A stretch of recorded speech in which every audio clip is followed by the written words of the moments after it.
आणि नागपूरच्या 10 किलोमीटरच्या रेडियस मध्ये आता आज सकाळी एक तुम्हाला कल्पना आहे की आज एकाला त्या ठिकाणी बेशुद्धीचं इंजेक्शन देऊन त्या बिबट्याला आत्ताच जेरबंद केलंय. या गोष्टीला 1 तास तो झालेला नाही. जर हिवाळी अधिवेशन आणि ह्या ठिकाणी नागपूरला जर 10 किलोमीटरच्या अंतरावर बिबट्या आल्या तर याचा अर्थ संपूर्ण राज्यामध्ये आज जवळजवळ 9 ते 10 हजार बिबट्याची संख्या झालेली आहे. आणि जुन्नर तालुक्यामध्ये 55 लोक गेल्या 3 महिन्यामध्ये मेले. आता सरकार असं म्हणतंय की मानेला तारेचा पट्टा महिलांनी बांधला पाहिजे, शेतकऱ्यांनी बांधला पाहिजे, तरी शेती केली पाहिजे. अंगणामध्ये आमची मुलं खेळत नाहीये.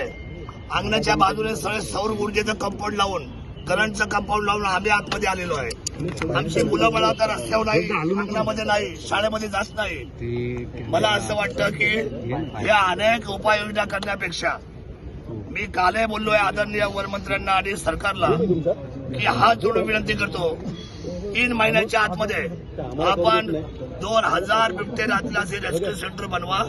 1000 मध्ये मादी, 1000च्या पिंजऱ्यामध्ये मादी आणि 1000 मध्ये नर, जेणेकरून नसबंदीचा पण विषय मिटेल. आणि वाईल्ड लाईफ वाल्यांनी सांगितलेलं की आम्ही या सगळ्या लोकांना सांभाळण्याचे तुम्हाला आम्ही पैसे देतो, त्यांची तजवीज आम्ही करू, त्यांचं हॉस्पिटल आम्ही बांधू.